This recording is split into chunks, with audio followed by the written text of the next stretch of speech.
Dhe për shembull ka njerëz sepse Bashkia e Kamzës nuk është as e organizuar në transportin publik që vinë për shembull nga Babroj ose nga një hapësirë nga Lakna si në Kamës, pastaj nga Kamza vinë në Tiranë dhe ju duhen 2000 lekë, 3000 lekë të vjetra në ditë duke ndru 3 autobus që për shembull thjesht vjet bëj xhiro në Tiranë ose vjet vazhdoi punë në Tiranë. Pra i shko afro 1/4 ose 1/5 e pagës minimale vetëm transporti publik. Qartë. Duhet të hidhem në një tjetër problematik dhe marrë shkasu nga fjalimi i deputetit të Lëvizjes Bashkë, Redi Muçi, në kuvent në lidhje me statusin e minatorit, një premtim qartazi i pambajtur prej 35 vitesh. Redi e quajti pezullimin e statusit qëllimshëm dhe akuzoi qeveritë e një pasnjëshme se kanë lënë minatorët në varfëri dhe probleme të rënda të gjitha natyrave duke filluar nga problemet shëndetësore. A do duhej që të nxiste një diskutim fjalimi i deputetit Redi Muçi, po si zakonisht këtu gjërat thelbësore kalojnë pa asnjë diskutim. Duhet nxit sigurisht, po duhet nxisim edhe mbi çfarë do të thotë minatori ego. Kuptimi se sot ka ndryshuar situata, ka ndryshuar ekonomia, një pjesë e madhe e klasës punëtore ose njerëzve të punës është drejt sektorit të shërbimeve, një pjesë më e vogël është drejt sektorit të prodhimit, ama duhet kuptojnë se çfarë do të thotë miniera edhe minator, sepse edhe në këtë imagjinatën tonë kolektive, miniera ose minatorët na janë shpërfaq shpesh herë si një situatë ekstreme e një grupi të vogël njerëzish diku në një cep, në një minierë, në një qytet të veriut të Shqipërisë. Por në fakt minatorët janë një kategori dhe janë një shtresë e madhe e popullatës, cilët i kanë dhënë shtetit shqiptar jashtëzakonisht shumë para viteve 90, duke pas parasysh se sektori minerar ka qenë një sektor strategjik edhe parësor i ekonomisë së socializmit, kanë qenë njerëz që janë aksidentuar punë, kanë vdek në vendin e punës, kanë dhënë kontribut me sakrifica të mëdha dhe të jashtëzakonshme, kanë zhvilluar një industri tërë gjigande siç ishte industria e minierëve me punën e tyre të themi të drejtën dhe të jemi të sinqertë, të keq paguar dhe të nënpaguar, duke matur edhe shkallën e vështirësisë dhe të kontributit tyre në vlerë edhe në ekonomi. Dhe edhe pas viteve 90 ne kemi pas shumë punëtor, kemi pas miniera, edhe sot që flasim për shembull kromi dhe nafta, zej një vend shumë të madh të eksporteve tona me rreth 1 miliard euro. Dhe kemi minatorë gjithandej Shqipërisë. Njerëzit mendojnë se miniera ka vetëm Bulqis, po miniera ka në Bulqis, ka në Puk, ka në Tropoj, ka në Kukës, aktualisht që po flasim në 10 miniera në cilat burra edhe djemë të ri futen çdo ditë për paga pak më sipër minimale, domethënë për paga të pakonceptueshme dhe rrezikojnë jetën e tyre në disa zgafella totalisht jashtë vëmendjes publikut, jashtë vëmendjes së institucioneve, jashtë vëmendjes së qytetarëve në përditshmëri. Dhe këta njerëz, edhe përveç se nuk ju është përblehet djersa dhe dinjiteti i ditës së djeshme, duke u lënë me pensione qesharake, duke mos u miratu statusin e minatorit. Statusi i minatorit në fund ditës është i dëshmi se këta njerëz janë profesionistë, pra nuk janë punëtorë të pakualifikuar, janë profesionistë me një shkallë të caktuar të rrezikshmërisë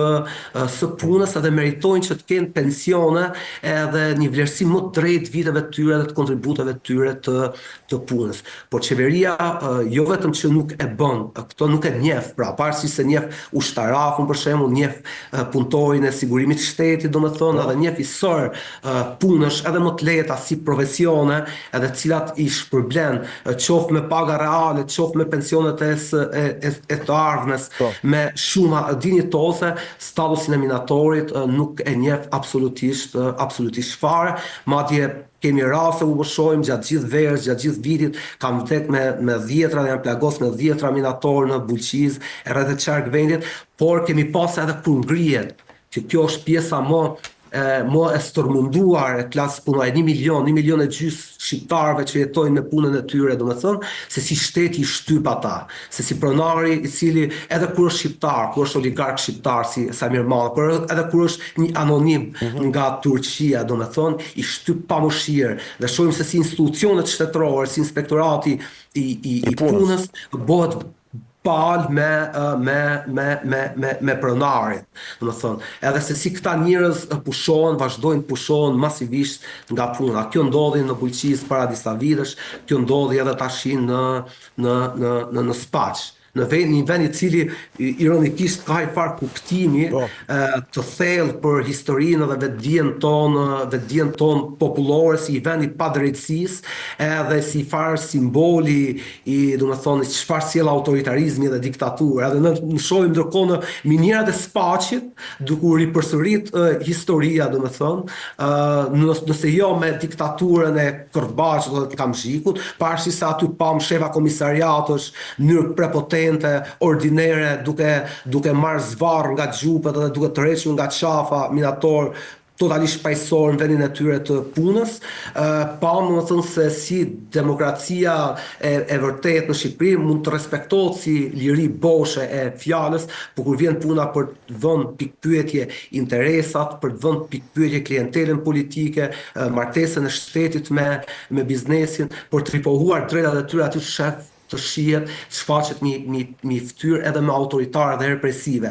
Por Redi ka folë edhe për dy gjëra tjera, nëse mund t'i përmend që ishin të rëndësishme tek fjalimi I deputetit Lëvizjes Bashkë Redi Muçi në parlament. E para ishte ndarja e buxhetit. 27% e buxhetit aktual, e buxhetit vjetor të shtetit do të shkojë për koncezione dhe partneritete publike dhe private. Pra do t'i shkojnë miqve, klientelës qeverisë, I grushti biznesmenësh të mëdhenj. Ndërsa vetëm 2.9% ka shku për shëndetësinë dhe 2.5% për arsimin. Paramendoje e gëndën. E dyta, qeveria e cila I thot vetës që një qeveri socialiste, pra një qeveri e majt, e mbush buxhetin me TVSH-n, me taksën mbi bukën, taksën mbi biznesin e vogël, taksën mbi punëtorët, taksën mbi shtresën e mesme, taksën mbi pensionistët ose të ardhurat minimale të një pensionisti. Ndërkohë vazhdon në mënyrë të përshkallëzuar të ulë taksat për biznesin e madh. Edhe të kapitalistët parazitarë, domethënë që nuk prodhojnë asgjë. Sot një pensionist I cili blen një bukë pagun 20% bukës tatim tek shteti. Ndërsa dikush që ka një kazino si hotel me 5 yje pagun vetëm 6% tatim tek shteti. 20% pagun dikush që I punëtor që merr I byrek, domethënë dhe vetëm 8% tatim paguhet ndarja e dividendit nga aksionerët një korporat të madhe. Dhe qeveria kishte propozuar edhe një ulje tjetër tatimi nga 15% në 5% për sektorin e ndërtimit edhe bizneset tjera të mëdha. Pra qeveria e cila rrjep popullin dhe I merr popullit taksa dhe tek çmçakëzi, I merr taksa dhe tek buka, I merr taksë në çdo veprimtari edhe çdo shkëmbim edhe në sigurimin e çdo nevoje në jetën e tij, ndërsa atyre të cilët qarkullojnë qindra miliona që ndërtojnë kulla 10 rakatëshe në Tiranë, jo vetëm që nuk tatohen, po privilegjohen në politikën fiskale të qeverisë. E dyta, Redi foli edhe për çështjen e pagës minimale, se qeveria supozon të arrisë me 50.000 lekë vjetra pagën minimale, e cila është një rritje totalisht e pavlerë, nuk mund ta quajmë as indeksim realisht të inflacionit real në shoqëri, duke pasur çmimet e ushqimit, kostot e jetesës, strehimi janë rritur në mënyrë të përshkallëzuar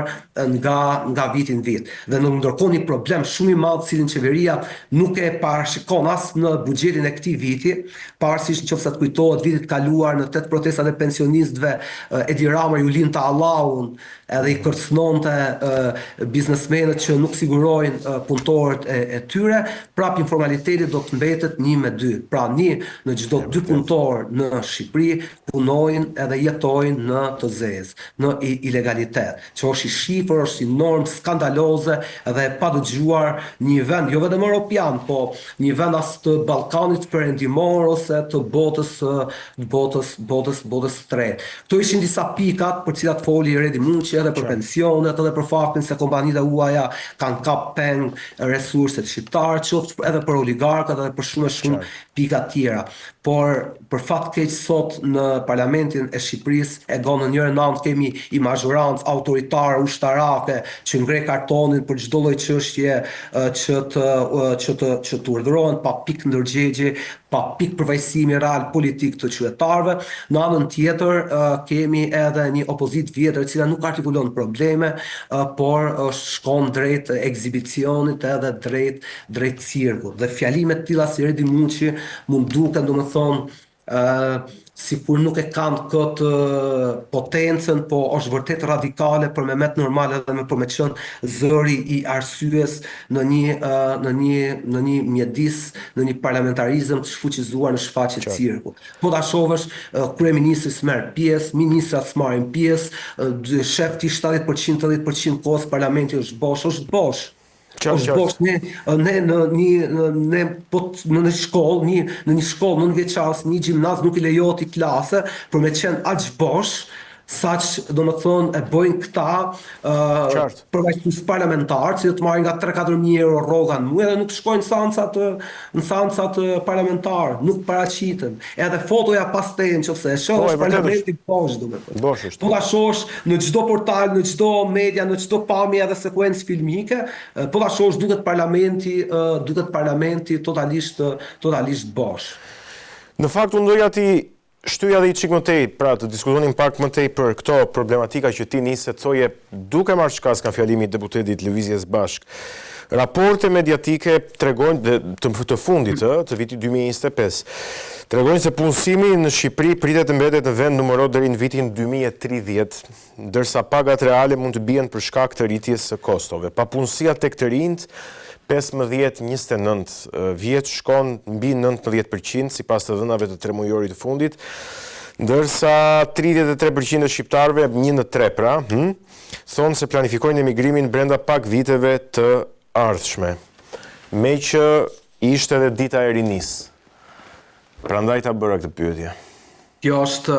kësaj nuk mund t'jepet përgjigje tjetër përveç se të fillosh edhe të qash, në kuptimin është një situatë dramatike,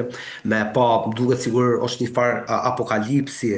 sociale që po ndodh në Shqipëri. A mund ta quajmë kështu gjendje lufte në kohë paqeje? Është gjendje lufte, po bien bombat, po janë, nuk e di, një lloj ri bombe që nuk e shohim, bomba sociale në kuptimin, që nuk e shohim, po është vërtet shumë problematike, llogaritet për shembull me këtë se një shoqëri matën ose vlerëson trendet e saj. Dhe sheti për shembull se si bujqësia në 5 vitet e fundit, pavarësisht se turizmi është rrit në mënyrë të ndjeshme, ka rënë në mënyrë dramatike. Pra nuk po punohet, më ka rënë një sektor I madh si sektori I bujqësisë, I cili krijonte ekonomi të madhe fshati. Edhe punsonte jashtëzakonisht shumë njerëz, burra edhe gra, dhe sillte të ardhura në buxhetin e shtetit. Bujqësia nuk është më një faktor I rëndësishëm në buxhetin e shtetit ose në krijimin e ekonomisë. Kemi për shembull rënien e sektorit fason. Politikat amnistuese të parave të pista që po bën qeveria, e cila tani po fal edhe një 2 miliard euro më duket për biznesin e madh, për oligarkët, për këta njerëzit e nën tokës kriminale, po për çdo tufe, dore me parat pista që futet në Shqipëri, humb vendin e punës e gon një grua që punon në fasulleri, ose një fabrik reçelerash, ose kudo ku prodhohet, në Shkodër, në Lezhë, në Fushkruj, në Tiranë dhe në Durrës. Pra, zhvlerësimi I euros I ka dëmtuar në mënyrë të ndjeshme eksportet dhe rënja e prodhimit po sjell rënjen ose shkurtimin e punëve për këtë sektor. Pra në fund ditës këtë krizë, cilën po e krijon qeveria, në fund ditës faturën po e paguan punëtori. Dhe një grua ose I burr I cili punon në periferi, në periferitë e këtyre qyteteve, në sektorin fason, ai nuk ka, domethënë, do jetë shumë e vështirë për të që të ripunësohet ose gjej një vend alternativ pune, sidomos për gra. Llogaritet që gjithë në 5 vitet e fundit mund të jenë larguar mbi 10.000 punëtorë nga sektori fason. Paramendoj grua që jeton në Grut të Shkodrës, që ka punu në një fasoneri që është bë krah, e ka përmirësuar ekonominë e familjes, ka fituar fare përparësie, ka ndodhur një farë procesi emancipimi kulturor të këto, sa ajo ka dalë nga këto gardhet e jetës shtjake ose kësaj ambisërisë. Tash është i kthim shumë i madh pas për të, jo vetëm në aspektin ekonomik dhe financiar, po edhe në zhvlerësimin e pozitës së saj në shoqëri. Ne kemi një rini e cila është hiperkualifikuar, është e shkolluar, sociolog, inxhinier, ndërkohë që kapitalizmi shqiptar, një kapitalizëm i kafeneve dhe i qofterive, nuk ofron asgjë tjetër përveç se punë të nënpaguarat, pa kualifikuarat, pa sigurta, këto që një antropolog i quan punë kota ose bullshit jobs, domethënë administrator rrjetës sociale, ose nuk e di si ta recepcionist, ose nuk e di si ta them me fjalë tjera. Dhe në këtë kuptim, këta janë masa tepërta për sistemin, janë masa të panevojshme, janë masa cilat shteti, qoftë edhe me këtë politikën e vet turistike, e cila për mendimin tim po zhvillon i far mentaliteti kolonial, por ndryshe nga shekulli 20 ku kolonialisti ishte një i huaj i cili të shifte ty si masë tepër primitive, panevojshme, që hap bukën edhe thith ajrin kot, tani po na e bën qeveria jon me politikën e turistëve që numëron turistë në aeroport, që gëzohet se sa shumë han turistët, që lumturohen kur shohin një turist duke bërë një foto të një kalaje shqiptar, ndërkohë që qytetarët e vet sot janë të izoluar, as nuk lëvizin dot, janë përditën më pa punë, janë përditën më pak të varfër me konsumin, edhe kursime të rëna në mënyrë dramatike.